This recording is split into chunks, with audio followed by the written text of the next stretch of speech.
उत्तर प्रदेश के प्रयागराज में 4000 हेक्टेयर में होने वाले कुंभ मेले में दुनिया भर से करोड़ों लोग आएंगे, जिसमें सिर्फ जल सुविधा की लागत 40 करोड़ है, जो 25 सेक्टर में 1249 किलोमीटर लंबी पाइपलाइन में लगी है।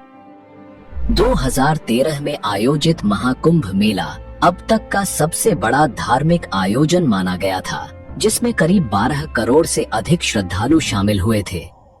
लेकिन 144 साल बाद होने वाले इस महाकुंभ की भव्यता उससे भी कहीं अधिक होने वाली है। देश विदेश से 40 करोड़ से ज्यादा श्रद्धालुओं के आने की उम्मीद है और इसकी विशालता का अंदाजा इसी बात से लगाया जा सकता है कि इसका अनुमानित बजट 6382 करोड़ रुपए है। भारतीय अंतरिक्ष एजेंसी इसरो का कहना है कि कुंभ मेला इतना विशाल और भव्य होता है कि इसे अंतरिक्ष से भी देखा जा सकता है। लेकिन आपके मन में यह सवाल जरूर उठता होगा कि यह इतना विशाल और प्राचीन आयोजन आखिर शुरू कहां से हुआ और इसके पीछे का इतिहास क्या है? क्या इसका उल्लेख भारतीय वेदों, पुराणों और धर्म ग्रंथों में मिलता है, या फिर इसके पीछे कोई और गहरी और रहस्यमयी कहानी छिपी है? और सबसे रोचक बात यह है कि कुंभ के शाही स्नान का पहला अधिकार केवल नागा साधुओं को दिया जाता है, जबकि अन्य साधु संतों को उनके बाद स्नान करने का अवसर मिलता है।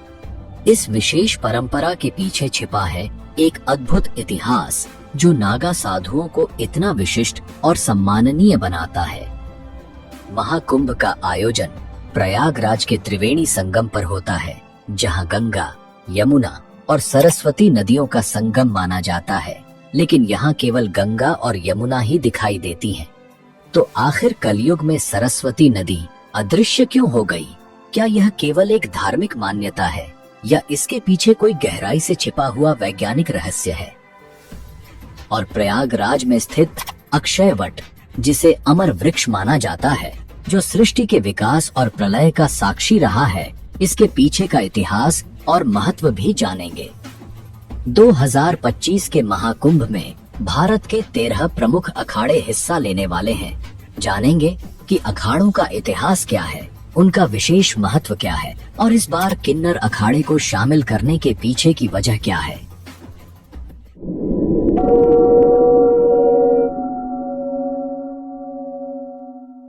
इन सभी सवालों का जवाब और महाकुंभ के अनसुने रहस्यों की परतें इस डॉक्यूमेंट्री में हम आपके सामने खोलेंगे। तो जुड़े रहिए हमारे साथ, क्योंकि यह केवल एक मेला नहीं, बल्कि है आस्था, इतिहास और संस्कृति का संगम।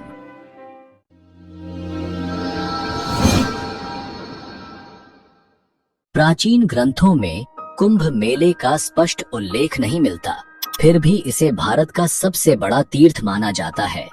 यही नहीं, 2017 में इसे यूनेस्को ने मानवता की अमूर्त सांस्कृतिक विरासत की सूची में भी शामिल किया, जो इसकी ऐतिहासिक और सांस्कृतिक महत्व को दर्शाता है। कुंभ संस्कृत का ऐसा शब्द है जिसका अर्थ होता है कलश या घड़ा।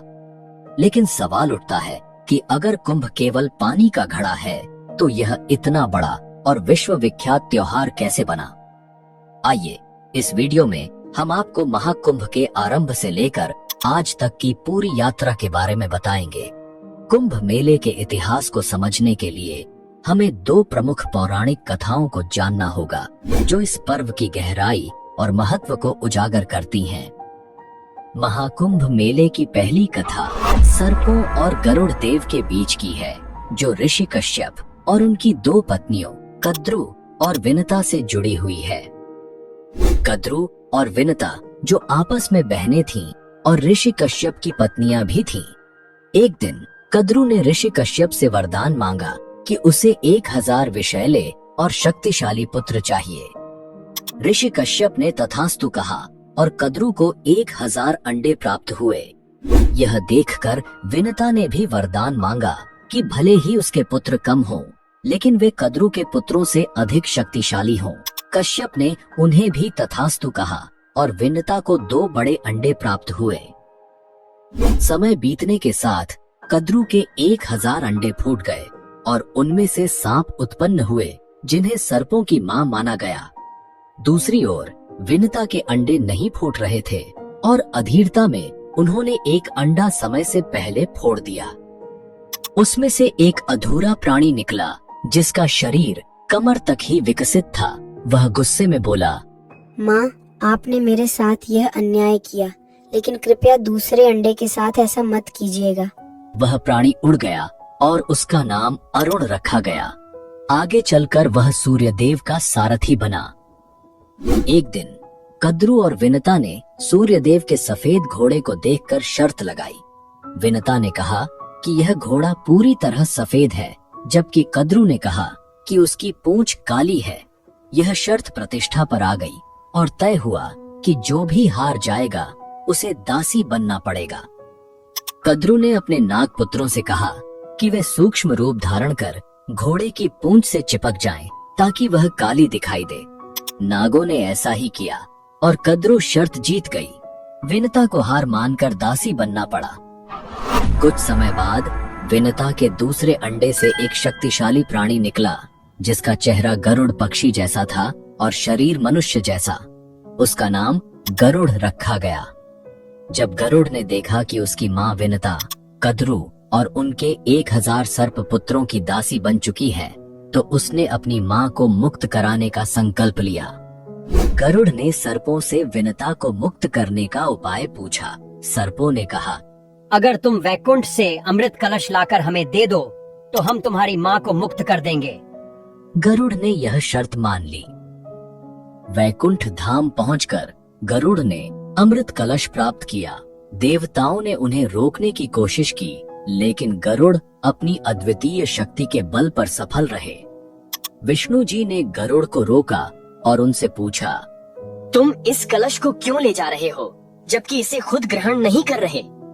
गरुड़ ने अपनी मां को मुक्त कराने की व्यथा सुनाई। विष्णु जी ने गरुड़ से कहा, अगर मैं तुम्हें यह कलश ले जाने दूं, तो तुम हमेशा के लिए मेरे वाहन बनोगे? गरुड़ ने इस शर्त को स्वीकार कर लिया। गरुड़ ने अमृत कलश सर्पों के पास पहुंचाया, लेकिन विष्णु जी ने अपनी मायावी शक्ति से अमृत कलश को वहां से गायब कर दिया। गरुड़ ने अपनी मां को दासत्व से मुक्त कराया। इस यात्रा के दौरान गरुड़ पर इंद्र ने कई बार हमला किया, लेकिन वे असफल रहे। अमृत कलश से अमृत की कुछ बूंदें हरिद्वार, प्रयागराज, उज्जैन और नासिक पर गिरी। यही कारण है कि इन 4 पवित्र स्थलों पर कुंभ मेले का आयोजन होता है।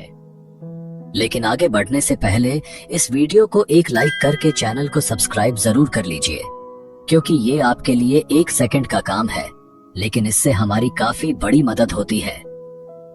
महाकुंभ से जुड़ी सबसे लोकप्रिय कथा है समुद्र मंथन की, जिसे देवताओं और असुरों के बीच हुआ एक महान प्रयास माना जाता है।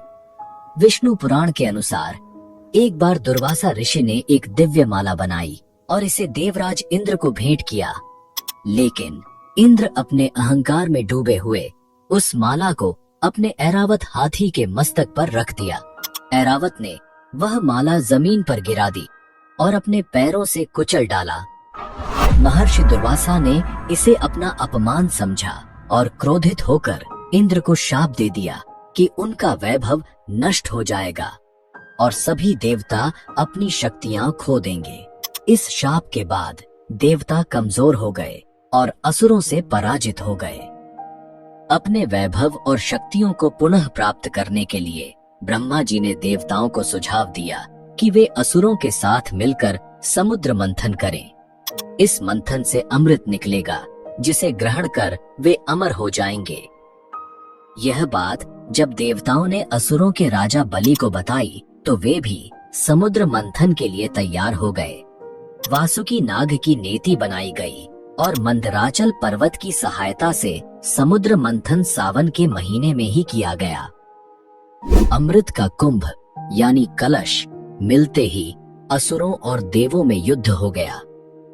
वामन पुराण के अनुसार आचार्य बृहस्पति ने इंद्र के पुत्र जयंत को संकेत दिया कि वह अमृत कुंभ लेकर भाग जाए। दैत्यों ने उसका पीछा 12 दिन तक किया, जो कि 12 वर्षों के बराबर था। युद्ध के समय अमृत कुंभ से त्रिलोक के 12 स्थानों पर अमृत की बूंदें गिरी। इनमें से 8 स्थान देवलोक में और 4 स्थान पृथ्वीलोक पर स्थित हैं: हरिद्वार, प्रयागराज, उज्जैन और नासिक। यही वह पवित्र स्थान है जहां अमृत की बूंदों के कारण कुंभ मेले का आयोजन शुरू हुआ। लेकिन कहानी का सबसे अहम हिस्सा अभी बाकी है, जिसे जानना आपके लिए बेहद जरूरी है। श्रीमद् भागवत पुराण के सागर 6 प्रसंग में कुंभ विवरण के अनुसार सागर के 14 रत्न निकले थे, जिनमें सबसे पहले हलाहल या कालकूट विष निकला। इस विष की ज्वाला इतनी तीव्र थी कि सभी देवता और दानव इससे जलने लगे थे।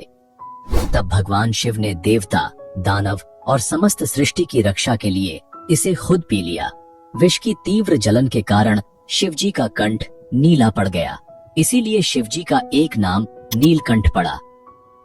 विष की ज्वाला को कम करने के लिए सभी देवताओं और दानवों ने शिवजी को शीतल जल चढ़ाया।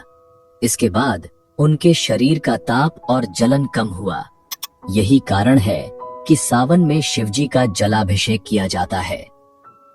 ऐसा कहा जाता है कि जब शिवजी ने समुद्र मंथन से निकले हलाहल विष को ग्रहण किया तो उसकी कुछ बूंदें धरती पर गिर गईं। जिन घास की पत्तियों पर ये बूंदें गिरीं, उन्हें सांप ने चाट लिया, जिससे सांप की जीभ बीच से कट गई। वहीं कुछ विष की बूंदों को बिच्छुओं और अन्य विषैले जीवों ने भी ग्रहण कर लिया। इसी कारण ये जीव जहरीले हो गए। इसके बाद कामधेनु, कल्पवृक्ष, कौस्तुभमणि, उच्चैश्रवा अश्व, ऐरावत गज, रंभा अप्सरा, सुरा, लक्ष्मी, चंद्रमा, शारगंधनुष, भगवान धन्वंतरी, 5 जन्य शंख और अमृत कुंभ निकला, जिसे विश्व मोहिनी बने भगवान विष्णु ने देवताओं को पिला दिया। इसकी बूंदें हरिद्वार की गंगा नदी, प्रयागराज के त्रिवेणी संगम, गंगा, यमुना और सरस्वती, उज्जैन की क्षिप्रा नदी और नासिक की गोदावरी नदी में गिरी। जहां अमृत की बूंदें गिरी, वहां कुंभ मेले का आयोजन शुरू हुआ। प्रयागराज में जहां महाकुंभ का आयोजन होता है, वहां गंगा और यमुना का संगम तो साफ देखा जा सकता है, लेकिन सरस्वती नदी दिखाई नहीं देती। फिर भी इसे त्रिवेणी संगम कहा जाता है। अब सवाल यह उठता है कि सरस्वती नदी अदृश्य क्यों हो गई? इसके पीछे की वजह जानने के लिए हमें इतिहास और पौराणिक कथाओं में झांकना होगा। महाभारत के शल्य पर्व में सरस्वती नाम से 7 नदियों का उल्लेख मिलता है। श्रीमद् भागवत पुराण में सरस्वती नदी के प्रवाह और उसके स्थानांतरण की एक रोचक कथा का वर्णन है। पुराणों के अनुसार प्राचीन काल में सरस्वती नदी स्वर्ण भूमि में बहा करती थी।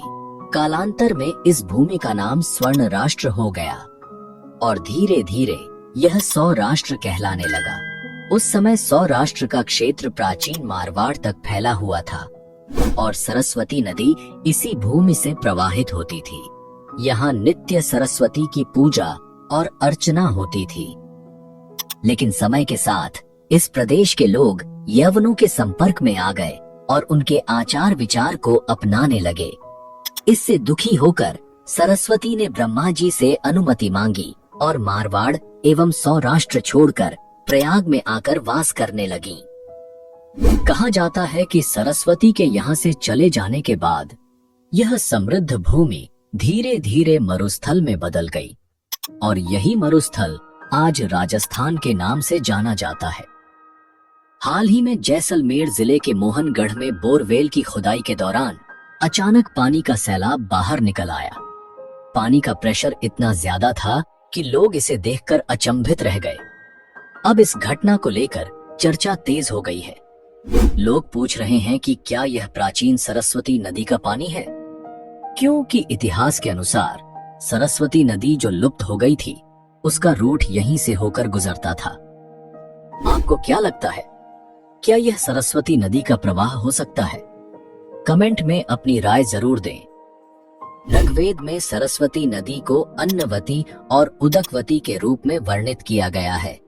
इसे समृद्धि और जल की देवी के रूप में पूजा जाता था।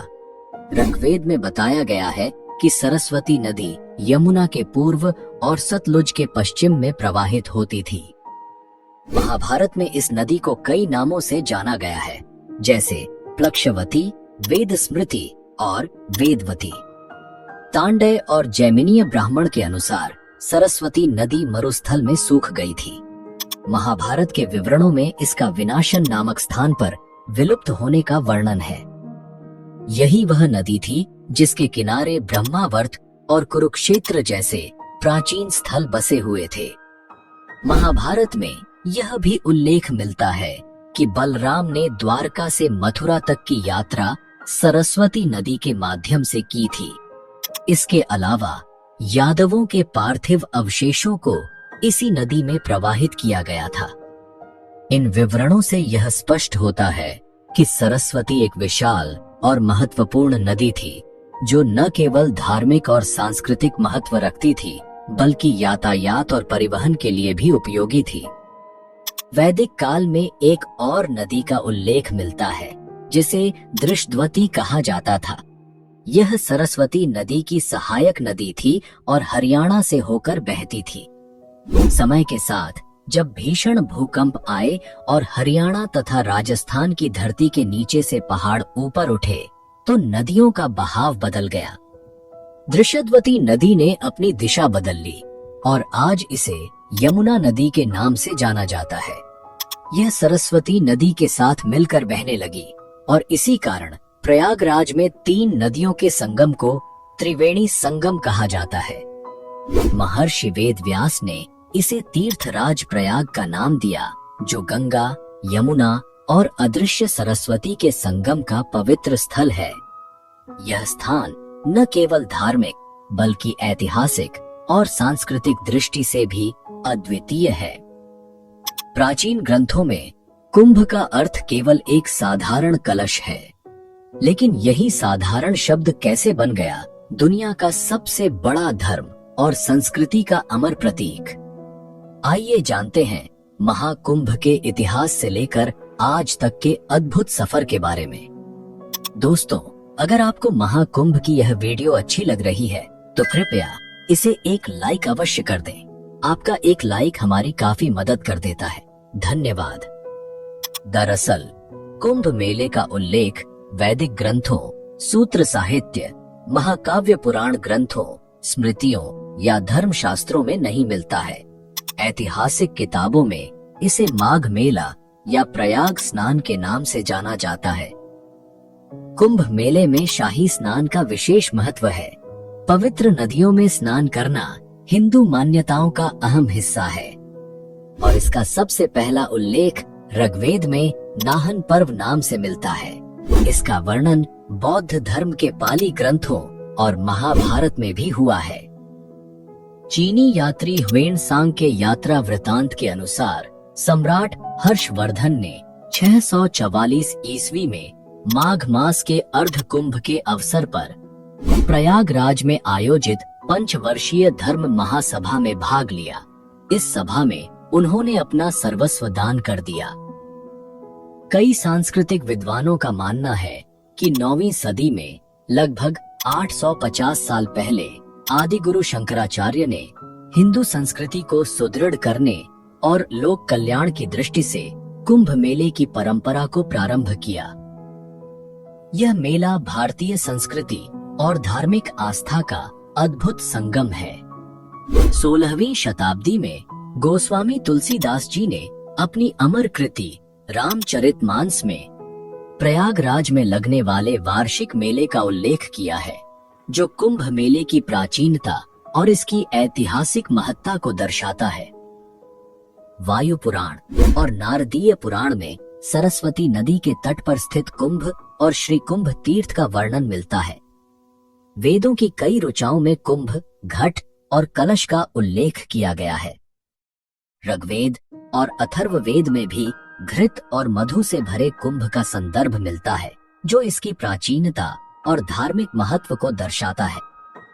इतिहासकार जदुनाथ सरकार के अनुसार सन 1234 ईस्वी में नागा सन्यासियों ने कुंभ के अवसर पर एक निर्णायक विजय प्राप्त की थी। 17वीं शताब्दी के फारसी धार्मिक ग्रंथ द बिस्तान ए मुजाहिब में भी 1640 ईस्वी में कुंभ के दौरान हुए एक भीषण युद्ध का उल्लेख मिलता है। 16वीं शताब्दी के उत्तरार्ध में लिखे गए तबकात ए अकबरी में भी प्रयागराज संगम पर एक वार्षिक स्नान उत्सव का वर्णन किया गया है। इसमें लिखा गया है कि देश के सभी हिस्सों से हिंदुओं के विभिन्न वर्ग स्नान करने के लिए आते हैं, इतनी संख्या में कि जंगल और मैदान भी उन्हें रोक नहीं पाते। यह विवरण इस बात का प्रमाण है कि कुंभ मेला सदियों से आस्था, इतिहास और भारतीय संस्कृति का एक अभिन्न हिस्सा रहा है। ऋग्वेद और अथर्ववेद में कुंभ का उल्लेख कई संदर्भों में मिलता है। कुंभ का अर्थ केवल पानी का घड़ा है, न कि एक त्योहार। उदाहरण के लिए अथर्ववेद में चतुर कुंभांश चतुर्धा ददामी और पूर्ण कुंभोद्योग काल आहितस्तम जैसे वाक्यांश विशेष यज्ञों और ईश्वरीय समय की व्याख्या करते हैं। यह दिखाता है कि कुंभ का उपयोग वैदिक अनुष्ठानों और धार्मिक संदर्भों में किया जाता था। वायु पुराण के अनुसार सरस्वती नदी का तट पूर्वजों को समर्पित श्राद्ध संस्कार के लिए आदर्श स्थान माना गया है। वहीं नारदीय पुराण में इसे श्री कुंभ नामक स्थान बताया गया है, जहां स्नान करने से यज्ञ के समान पुण्य की प्राप्ति होती है। इन पौराणिक ग्रंथों में कुंभ का उल्लेख हमें इसकी प्राचीन धार्मिक और सांस्कृतिक महत्ता को समझने का अवसर देता है। नासिक और उज्जैन में आयोजित होने वाले मेलों को सिंहस्थ कहा जाता है।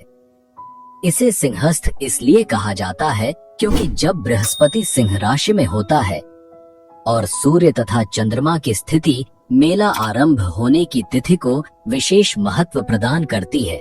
सिंह राशि का यह ज्योतिषीय संयोग नासिक और उज्जैन के कुंभ मेले को सिंहस्थ नाम देता है। अब सवाल उठता है कि कुंभ पर्व का स्वरूप एक त्योहार के रूप में कैसे विकसित हुआ। 14वीं शताब्दी के बाद तीर्थ यात्राओं और मेलों का चलन बढ़ा। यहाँ तक कि 19वीं सदी तक भी कहीं कुंभ मेलों का कोई जिक्र नहीं था। 1868 में ब्रिटिश अधिकारियों ने प्रयाग के माघ मेले की रिपोर्ट को ब्रिटिश सरकार को कुंभ माघ मेला नाम से पेश किया। तभी से इस मेले को नासिक, हरिद्वार और उज्जैन में भी कुंभ नाम से प्रसिद्ध मिलने लगी। हमारे मन में एक प्रश्न अवश्य उठता होगा कि कुंभ मेले का आयोजन और इसके स्थान को तय करने के पीछे कौन सा रहस्य छिपा है। तो आइए इसे विस्तार से समझते हैं। कुंभ महोत्सव का आयोजन ज्योतिषीय गणनाओं और विशेष खगोलीय स्थितियों पर आधारित होता है। जब बृहस्पति कुंभ राशि में प्रवेश करते हैं और सूर्य मेष राशि में होता है, तब हरिद्वार में कुंभ महोत्सव आयोजित किया जाता है।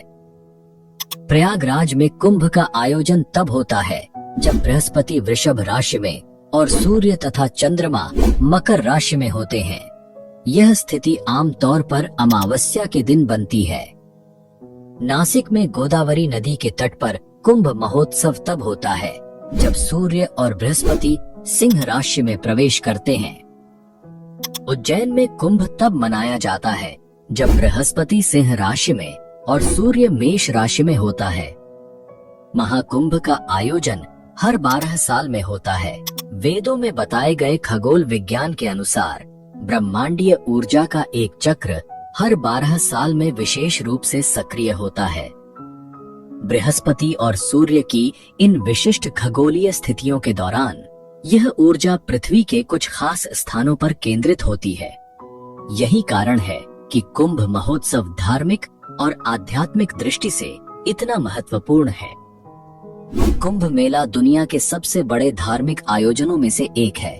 इसकी भव्यता और विशालता ऐसी है कि इसे अंतरिक्ष से भी देखा जा सकता है। साल 2019 में भारतीय अंतरिक्ष अनुसंधान संगठन यानी इसरो ने अपने कार्टोसैट 2 उपग्रह के जरिए कुंभ मेले की तस्वीरें खींची थीं। इन अद्भुत तस्वीरों में त्रिवेणी संगम की पवित्रता और नया यमुना पुल की सुंदरता साफ साफ दिखाई दे रही थी। यह नजारा न केवल आस्था का प्रतीक है, बल्कि यह भारत की संस्कृति और धार्मिक एकता की एक झलक भी दिखाता है। महाकुंभ में स्नान का क्रम बहुत पवित्र और अनुशासित होता है। सबसे पहले नागा साधु स्नान करते हैं, फिर संत समाज और उसके बाद गृहस्थ लोग संगम में स्नान करते हैं। नागा साधु भारतीय आध्यात्मिकता और संस्कृति का एक रहस्यमय और रोचक पहलू है। उनके बारे में जानना हमारी प्राचीन परंपराओं और अध्यात्म को समझने के लिए बेहद जरूरी है।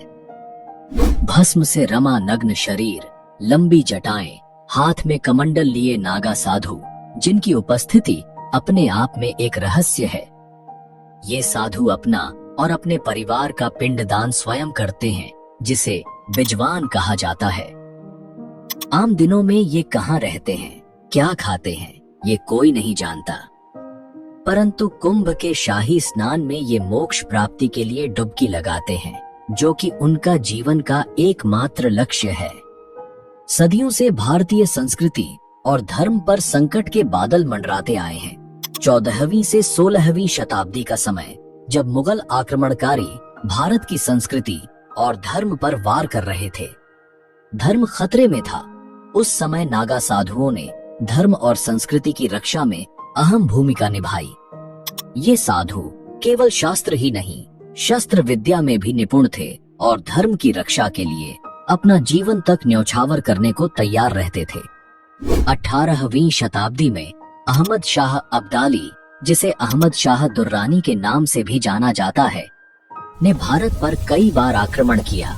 1748 में नादिर शाह की मृत्यु के बाद अफगानिस्तान का शासक बनने के साथ ही अब्दाली ने भारत को बार बार लूटा, लेकिन उसका सबसे बड़ा और क्रूर आक्रमण 1757 में हुआ, जब उसने दिल्ली पर कब्जा कर 1 महीने तक अराजकता और लूटपाट मचाई। इस आक्रमण का असर केवल दिल्ली तक सीमित नहीं रहा। मथुरा, वृंदावन और गोकुल जैसे पवित्र स्थलों को भी अब्दाली की क्रूरता का सामना करना पड़ा। उस समय नागा साधुओं ने न केवल इन स्थलों की रक्षा की, बल्कि धर्म और संस्कृति की जड़ों को भी सुदृढ़ बनाए रखा। कई बार विदेशी आक्रमण की स्थिति में स्थानीय राजा महाराजा नागा साधुओं से मदद लिया करते थे। इतिहास में ऐसे कई गौरवपूर्ण युद्धों का उल्लेख मिलता है, जिनमें 40,000 से ज्यादा नागा योद्धाओं ने अपनी वीरता का परिचय दिया। अहमद शाह अब्दाली द्वारा मथुरा और वृंदावन पर आक्रमण के बाद जब गोकुल को लूटने की कोशिश की गई, तब नागा साधुओं ने अपनी अदम्य शक्ति और साहस दिखाते हुए अब्दाली की सेना से युद्ध किया और गोकुल की रक्षा की।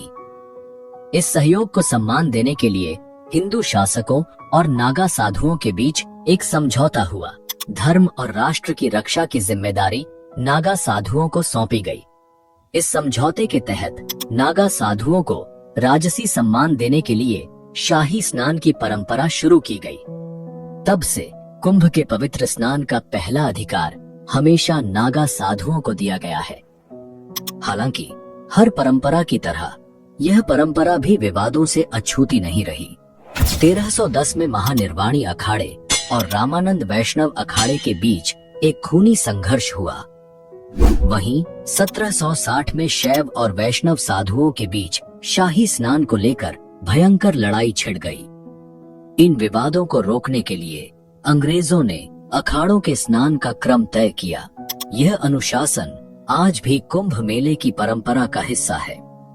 इसीलिए महाकुंभ में सबसे पहले नागा साधु शाही स्नान करते हैं। नागा साधुओं के बाद दूसरे क्रम पर संत समाज संगम में स्नान करता है और संत समाज के स्नान के बाद ही गृहस्थ लोग पवित्र संगम में स्नान के लिए उतरते हैं। ये नागा साधु एक विशेष सैन्य पंथ का हिस्सा है। उनके पास त्रिशूल, तलवार, शंख और चिलम जैसी वस्तुएं होती हैं, जो उनके सैन्य दर्जे और परंपरा को दर्शाती हैं। नागा साधु अपने आप में एक चलती फिरती सेना की तरह होते हैं, जो अपने इष्ट देव भगवान शिव के प्रति अगाध भक्ति और समर्पण रखते हैं। नागा साधुओं की दीक्षा प्रक्रिया केवल कुंभ के दौरान प्रयागराज, हरिद्वार, नासिक और उज्जैन में होती है। दीक्षा के स्थान के आधार पर इन्हें अलग अलग नाम दिए गए हैं। प्रयागराज के नागा, उज्जैन के खूनी नागा, हरिद्वार के बर्फानी नागा और नासिक के खिचड़िया नागा। ऐसा माना जाता है कि नागा जनजाति की शुरुआत भारत के उत्तर पूर्वी राज्य नागालैंड से हुई, जहां नंगा पर्वत श्रेणियां फैली हुई हैं। नागा शब्द का अर्थ है पहाड़ और कछारी भाषा में इसे युवा बहादुर लड़ाकू व्यक्ति कहा गया है। अगर आप नागा साधु और महिला नागा साधु के रहस्यमय जीवन के ऊपर एक विशेष डॉक्यूमेंट्री देखना चाहते हैं तो कमेंट करके हमें बताएं। हम जल्द ही उनके जीवन पर एक संपूर्ण डॉक्यूमेंट्री लेकर आएंगे। अब बात करते हैं महाकुंभ के अखाड़ों के इतिहास और शंकराचार्य के योगदान की। कुछ विद्वानों का मानना है कि नागा सन्यासियों के अखाड़े आदि शंकराचार्य के पहले भी मौजूद थे। हालांकि उस समय इन्हें अखाड़ा नहीं कहा जाता था, इन्हें बेड़ा या साधुओं का जत्था कहा जाता था। अखाड़ा शब्द का चलन मुगल काल से शुरू हुआ और तभी से इसे एक संगठित समुदाय के रूप में पहचान मिली। अखाड़ों को समझने के लिए हमें आदि शंकराचार्य के योगदान को जानना होगा, क्योंकि उन्होंने ही अखाड़ों की स्थापना का विचार प्रस्तुत किया था। 7वीं शताब्दी में विदेशी आक्रमणकारी भारत की समृद्धि से आकर्षित होकर यहाँ आते थे। कुछ धन संपत्ति लूटकर चले जाते, तो कुछ भारत की आध्यात्मिक आभा से प्रभावित होकर यहीं बस जाते। लेकिन इस दौरान भारत की शांति व्यवस्था और सनातन धर्म कमजोर पड़ने लगा। धर्मशास्त्रों और ईश्वर पर तर्क होने लगे और शास्त्रों को चुनौती दी जाने लगी। ऐसे समय में आदिगुरु शंकराचार्य ने धर्म को एक नई दिशा देने और भारत को एकता के सूत्र में बांधने का बीड़ा उठाया। उन्होंने 4 दिशाओं में 4 पीठों की स्थापना की। पूर्व में गोवर्धन पीठ, उत्तर में शारदा पीठ, पश्चिम में द्वारिका पीठ और दक्षिण में ज्योतिर्मठ पीठ। इन पीठों ने भारत की आध्यात्मिक और सांस्कृतिक धारा को जीवित रखने का कार्य किया। शंकराचार्य ने समझाया कि भौगोलिक दूरी चाहे कितनी भी हो, सनातन धर्म की नींव एक ही है। बहुत कम उम्र में ही उन्होंने वेद, उपनिषद और शास्त्रों का गहन अध्ययन कर लिया था। उनकी दृष्टि में सनातन धर्म केवल पूजा पाठ तक सीमित नहीं था, बल्कि यह जीवन जीने का एक मार्ग था। उन्होंने देखा कि धर्म का मूल उद्देश्य आत्मा का परमात्मा से मिलन है, जो समय के साथ खोता जा रहा था। शंकराचार्य ने अद्वैत वेदांत का संदेश दिया। ब्रह्म सत्यम, जगन मिथ्या, जीवो ब्रह्मैव न परः। इसका अर्थ है केवल ब्रह्म सत्य है, यह संसार माया है और जीवात्मा स्वयं ब्रह्म है। उनका उद्देश्य साधुओं के विभिन्न संघों को एकजुट करना, सनातन धर्म को मानने वालों को संगठित करना और एक साझा लक्ष्य के लिए प्रेरित करना था। इसी सोच के परिणाम स्वरूप अखाड़ों की परंपरा 14वीं से 16वीं सदी के बीच शुरू हुई। अब बात करते हैं अखाड़ों की। अखाड़ा का अर्थ है एक ऐसा समुदाय जो धार्मिक, आध्यात्मिक और सामाजिक कार्यों में सक्रिय होता है। ये अखाड़े सनातन धर्म के संतों और सन्यासियों के संगठन हैं, जिनका उद्देश्य वेद, उपनिषद और धार्मिक अनुशासन का पालन करते हुए धर्म और संस्कृति का संवर्धन करना है। अखाड़ों का संचालन एक 5 सदस्यीय समिति करती है, जिसमें ब्रह्मा, विष्णु, शिव, गणेश और शक्ति के प्रतीक शामिल होते हैं। यह परंपरा धर्म और संस्कृति को संगठित रूप में बनाए रखने का माध्यम है। महाकुंभ मेला हिंदू धर्म में अत्यधिक महत्व रखता है, जिसमें भारत के अलग अलग अखाड़े शक्ति प्रदर्शन, धार्मिक चिंतन और भक्ति का अनुष्ठान करते हैं। महाकुंभ में 13 प्रमुख अखाड़े होते हैं, जिन्हें मुख्य रूप से 3 श्रेणियों में बांटा गया है। पहला है शैव अखाड़ा, जो भगवान शिव की उपासना करने वाले सन्यासियों का समुदाय है। इनमें शामिल हैं जुना अखाड़ा, निरंजनी अखाड़ा, महानिर्वाणी अखाड़ा, अटल अखाड़ा, आनंद अखाड़ा, आवाहन अखाड़ा और अग्नि अखाड़ा। दूसरा है वैष्णव अखाड़ा, जो भगवान विष्णु और उनके अवतारों की आराधना करते हैं। इनमें 3 अखाड़े आते हैं: निर्वाणी अखाड़ा, दिगंबर अखाड़ा और निर्मोही अखाड़ा। तीसरा है उदासीन अखाड़ा, जो निर्गुण भक्ति और वेदांत के अध्ययन में लीन रहते हैं। इसमें शामिल है उदासीन अखाड़ा और निर्मल अखाड़ा। ये अखाड़े भारतीय आध्यात्मिकता और संत परंपरा के गहरे प्रतीक हैं और महाकुंभ को एक विशेष आध्यात्मिक अनुभव बनाते हैं। आज के समय में भारत का सबसे बड़ा अखाड़ा जूना अखाड़ा है, जिसके बाद निरंजनी और महानिर्वाणी अखाड़े का स्थान आता है। इन अखाड़ों की उपस्थिति कुंभ मेले में विशेष रूप से आकर्षण का केंद्र होती है। हर साल ये अखाड़े अपनी भव्य पेशवाई में भाग लेते हैं। इस जुलूस में आचार्य महामंडलेश्वर और महंत रथों पर सवार होते हैं, जबकि नागा साधु अपने घोड़ों पर चलते हुए शक्ति और परंपरा का प्रदर्शन करते हैं। पेशवाई का अर्थ होता है आश्रम से मेला क्षेत्र में अखाड़ों का प्रवेश, और यह कुंभ मेले के शुभारंभ का प्रतीक होता है। हालांकि इस बार कुंभ मेले में दोनों अनुष्ठान यथावत रहेंगे, लेकिन इनके नाम बदल दिए गए हैं। अब शाही स्नान को राजसी स्नान या कुंभ अमृत स्नान के नाम से जाना जाएगा और पेशवाई का नया नाम कुंभ मेला छावनी प्रवेश यात्रा रखा गया है। इन परिवर्तनों के साथ कुंभ मेले की परंपराएं अपनी आधुनिक पहचान और गरिमा को बनाए रखते हुए जारी रहेंगी। 2015 में पहली बार किन्नर समुदाय ने कुंभ में हिस्सा लिया और अब 2025 में लक्ष्मी नारायण अखाड़े के नेतृत्व में किन्नर समुदाय महाकुंभ का हिस्सा बनेगा। यह कदम महाकुंभ के आह्वान का प्रतीक है, समानता का संदेश, जहां कोई भेदभाव नहीं होता।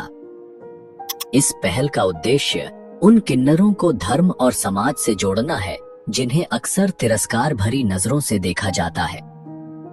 महाकुंभ 2025 में अर्धनारीश्वर धाम के नाम से एक शिविर लगाया जाएगा, जो किन्नर समुदाय के लिए धार्मिक आस्था और सम्मान का केंद्र बनेगा। कुंभ के दौरान अखाड़ों की प्रमुख गतिविधि शाही स्नान होती है। ऐसा माना जाता है कि इस पवित्र स्नान से मनुष्य के सारे पाप धुल जाते हैं और उसे मोक्ष की प्राप्ति होती है। महाकुंभ 2025 एक ऐसा धार्मिक और आध्यात्मिक अनुभव होगा जिसे शब्दों में बयां करना मुश्किल है। इस आयोजन की शुरुआत 13 जनवरी को पौष पूर्णिमा से होगी। इसके बाद मकर संक्रांति, मौनी अमावस्या, बसंत पंचमी, माघी पूर्णिमा और महाशिवरात्रि जैसे पवित्र पर्व 45 दिनों के अंतराल में मनाए जाएंगे। इस महायज्ञ में करीब 40 करोड़ श्रद्धालुओं के शामिल होने की संभावना है। गंगा की पवित्र धाराओं के बीच गूंजते जयकारों की आवाजें, सोने चांदी से सजी चमचमाती पालकियां और आकाश में उठती धुएं की लकीरें, ऐसा अद्भुत दृश्य केवल महाकुंभ में देखने को मिलता है। सुबह के 4 बजे से ही गंगा की लहरें और ठंडी हवाएं मानो खुद देवताओं के स्वागत का इंतजार कर रही हों। शरीर पर भभूत, हाथों में पारंपरिक अस्त्र शस्त्र और आंखों में अनंत भक्ति का तेज लिए सबसे पहले नागा साधु घाट की ओर बढ़ते हैं और शाही स्नान का शुभारंभ करते हैं। उनके बाद ही अन्य श्रद्धालुओं को स्नान की अनुमति मिलती है। अब बात करते हैं उस अक्षय वट की, जिसे अमर वृक्ष भी कहा जाता है।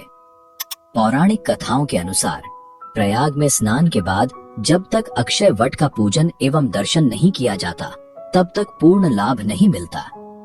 यह दिव्य वृक्ष प्रयागराज के मुगल सम्राट अकबर के किले के अंदर पातालपुरी मंदिर में स्थित है और इसे सबसे प्राचीन मंदिरों में से एक माना जाता है। अक्षय वट का उल्लेख पुराणों में भी मिलता है। यह सृष्टि के विकास और प्रलय का साक्षी रहा है। इसके नाम से ही स्पष्ट है कि इसका कभी नाश नहीं होता। मान्यता है कि माता सीता ने इसे आशीर्वाद दिया था कि प्रलय के समय जब सब कुछ नष्ट हो जाएगा, तब भी यह वृक्ष हरा भरा रहेगा। कहा जाता है कि बाल रूप में श्री कृष्ण इसी वट वृक्ष पर विराजमान हुए थे। बाल मुकुंद रूप में श्री हरि इस पवित्र वृक्ष के पत्ते पर शयन करते हैं। इसका उल्लेख कालिदास के रघुवंश और चीनी यात्री ह्वेनसांग के यात्रा विवरण में भी मिलता है। शालिग्राम श्रीवास्तव की पुस्तक प्रयाग प्रदीप में भी अक्षय वट का जिक्र है। ह्वेनसांग ने अपने विवरण में लिखा कि प्रयागराज में एक देव मंदिर स्थित है, जिसके आंगन में एक विशाल वट वृक्ष है, जिसकी शाखाएं और पत्तियां दूर दूर तक फैली हुई हैं। पौराणिक और ऐतिहासिक प्रमाणों के अनुसार मोक्ष प्राप्ति के लिए श्रद्धालु इस वट की ऊंची डालों से कूद जाया करते थे, लेकिन मुगल शासकों ने इस परंपरा को खत्म कर दिया और आम तीर्थ यात्रियों के लिए भी अक्षय वट के दर्शन पर प्रतिबंध लगा दिया। ऐसा भी कहा जाता है कि यहाँ ब्रह्मा जी द्वारा स्थापित शूलटंकेश्वर शिवलिंग भी है, जिस पर अकबर की पत्नी जोधाबाई जलाभिषेक करती थी। यह भी मान्यता है कि अक्षय वट के नीचे से अदृश्य सरस्वती नदी बहती है। संगम स्नान के बाद अक्षय वट का दर्शन और पूजन करने से वंश वृद्धि से लेकर धन धान्य की संपूर्णता तक की मनोकामनाएं पूरी होती हैं। दोस्तों, अगर आपको महाकुंभ की यह डॉक्यूमेंट्री अच्छी लग रही है तो कृपया अपना अनुभव कमेंट में जरूर बताइए और हमारे चैनल को सब्सक्राइब करना ना भूलें। इससे हमारी टीम को काफी मदद मिलती है और हमें ऐसे ही बेहतरीन कंटेंट आपके लिए लाने की प्रेरणा मिलती है। महाकुंभ के गौरवशाली इतिहास में एक विशेष घटना 1954 में घटित हुई, जब भारत के पहले राष्ट्रपति डॉक्टर राजेंद्र प्रसाद ने प्रयागराज में कुंभ मेला के दौरान कल्पवास किया। उनके लिए विशेष रूप से किले की छत पर एक कैंप स्थापित किया गया, जिसे आज प्रेसिडेंट व्यू के नाम से जाना जाता है। तो आपके मन में सवाल जरूर उठता होगा कि कल्पवास क्या होता है और कुंभ मेले में इसका इतना महत्व क्यों है। आइए जानते हैं इसके बारे में। धार्मिक मान्यताओं के अनुसार जब सूर्य मकर राशि में प्रवेश करते हैं तो प्रयागराज में शुरू होने वाले कल्पवास में एक कल्प का पुण्य मिलता है। शास्त्रों के अनुसार कल्प का अर्थ है ब्रह्मा जी का एक दिन। रामचरितमानस और महाभारत जैसे कई ग्रंथों में कल्पवास का महत्व वर्णित है। कल्पवास एक कठिन साधना है। इसके दौरान व्यक्ति को अपनी इच्छाओं पर नियंत्रण रखना पड़ता है। 1 माह तक चलने वाले कल्पवास के दौरान कल्पवासी को जमीन पर सोना होता है। उन्हें एक समय का आहार या निराहार रहना पड़ता है। साथ ही दिन में 3 बार गंगा स्नान करना अनिवार्य होता है। कल्पवास शुरू करने के बाद इसे 12 वर्षों तक जारी रखना होता है। इस दौरान साफ सुथरे पीले और सफेद कपड़े पहनने का विशेष महत्व है।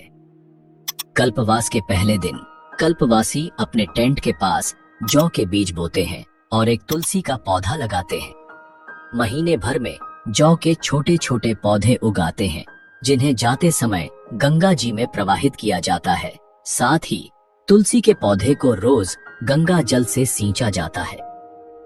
ऐसा माना जाता है कि कल्पवास करने वाला व्यक्ति अगले जन्म में राजा के रूप में जन्म लेता है। साथ ही मोक्ष का संकल्प लेकर कल्पवास करने वालों को मोक्ष की प्राप्ति होती है। महाकुंभ 2025 आस्था, परंपरा और भक्ति का यह महासंगम एक बार फिर इतिहास रचने वाला है। अब जानते हैं कुंभ कितने प्रकार के होते हैं और इसका आयोजन किस आधार पर किया जाता है। सबसे पहले आता है महाकुंभ मेला। समस्त कुंभ मेलों में सबसे श्रेष्ठ है महाकुंभ। इसकी सबसे बड़ी खासियत यह है कि यह मेला 2 शताब्दियों में केवल एक बार आयोजित होता है। महाकुंभ का आयोजन 144 वर्षों बाद प्रयागराज में किया जाता है। जब प्रयाग की पावन धरती पर 12 पूर्ण कुंभ पूरे हो जाते हैं, तब त्रिवेणी के तट पर महाकुंभ का भव्य आयोजन होता है। दूसरा है पूर्ण कुंभ मेला। पूर्ण कुंभ मेला हर 12 साल में एक बार आयोजित होता है। यह भारत के 4 पवित्र स्थानों प्रयागराज, हरिद्वार, नासिक और उज्जैन में मनाया जाता है। हर 12 साल के अंतराल पर इन चारों स्थलों पर कुंभ मेले का आयोजन किया जाता है, जहां श्रद्धालु पवित्र नदियों में स्नान करते हैं। तीसरा है अर्ध कुंभ मेला। कुंभ मेले के विपरीत अर्ध कुंभ हर 6 साल के बाद मनाया जाता है। इसका आयोजन केवल 2 स्थानों प्रयागराज और हरिद्वार में होता है। अर्ध का अर्थ होता है आधा, इसलिए इसे कुंभ मेले के बीच के आयोजन के रूप में देखा जाता है। और आखिरी है कुंभ मेला। कुंभ मेले का आयोजन भारत के 4 प्रमुख स्थलों पर होता है: हरिद्वार, नासिक, उज्जैन और प्रयागराज। इस दौरान श्रद्धालु गंगा, गोदावरी और क्षिप्रा नदियों में आस्था की डुबकी लगाते हैं। प्रयागराज में संगम में स्नान का विशेष महत्व होता है। तो यह था कुंभ के प्रकारों और उनके आयोजन का संपूर्ण विवरण। आपके मन में यह सवाल जरूर उठता होगा कि कुंभ पर अरबों रुपए खर्च करने पर आखिर सरकार को क्या मिलता है। आइए जानते हैं कि महाकुंभ 1882 से लेकर 2025 तक सरकार ने कितना बजट खर्च किया और इससे सरकार को कितनी आय हुई। साल 1882 में महाकुंभ पर केवल 20,228 रुपए खर्च किए गए थे। इसकी तुलना में मेले से कुल 49,840 रुपए की आमदनी हुई थी, जिसे राजकोष में जमा कराया गया। इस तरह सरकार को कुंभ से 29,612 रुपए का लाभ हुआ। उस समय मौनी अमावस्या पर करीब 8 लाख श्रद्धालुओं ने स्नान किया था, जबकि भारत की कुल आबादी 22 करोड़ 50 लाख थी।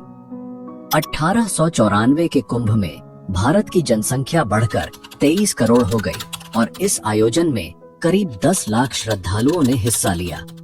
इस पर 69,427 रुपए खर्च हुए थे, जो आज के हिसाब से लगभग 10.5 करोड़ रुपए होते हैं। 1906 में कुंभ मेले में 25 लाख लोगों ने भाग लिया। इस आयोजन पर करीब 90,000 रुपए खर्च हुए, जो आज के मूल्य के अनुसार लगभग 13 करोड़ रुपए होते हैं। 1918 के महाकुंभ में संगम में डुबकी लगाने वाले श्रद्धालुओं की संख्या और बढ़कर 30 लाख हो गई। इस बार श्रद्धालुओं के लिए 1,37,000 रुपए का बजट निर्धारित किया गया था, जो आज के हिसाब से लगभग 16 करोड़ 44 लाख रुपए होते हैं। उत्तर प्रदेश सरकार ने महाकुंभ 2025 के आयोजन के लिए 5,435 करोड़ 68 लाख रुपए का विशाल बजट निर्धारित किया है। यह 2019 में हुए कुंभ मेले के 4,200 करोड़ रुपए के बजट से कहीं अधिक है। उत्तर प्रदेश सरकार के आर्थिक सलाहकार केवी राजू का दावा है कि महाकुंभ 2025 में करीब 45 करोड़ श्रद्धालुओं की अपेक्षित भीड़ के साथ इस आयोजन से कम 2 लाख करोड़ रुपए की रेवेन्यू जनरेट हो सकती है। महाकुंभ मेले में इस बार बड़ी संख्या में विदेशी नागरिक भी हिस्सा ले रहे हैं। राज्य सरकार के पर्यटन विभाग ने इन मेहमानों के ठहरने और उनकी सुविधा का विशेष ध्यान रखा है। इसके लिए कई टूरिज्म पैकेज तैयार किए गए हैं। इन आंकड़ों से यह साफ पता चलता है कि समय के साथ न केवल श्रद्धालुओं की संख्या में बढ़ोतरी हुई है, बल्कि आयोजन का बजट, आमदनी और व्यवस्थाओं का स्तर भी लगातार बढ़ता गया है।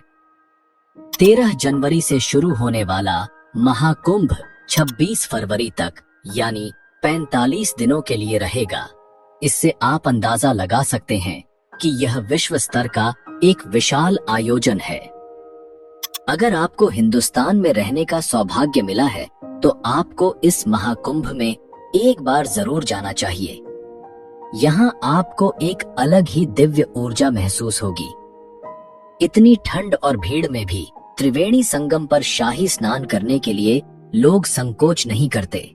यहाँ की पॉजिटिव एनर्जी विदेश से आए लोगों ने भी महसूस की है, इसीलिए वे बार बार महाकुंभ में आना चाहते हैं।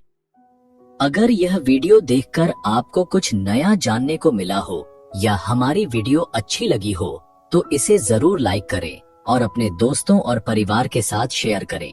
और हाँ, चैनल को सब्सक्राइब करना मत भूलिएगा, क्योंकि अगली वीडियो इससे भी खास है।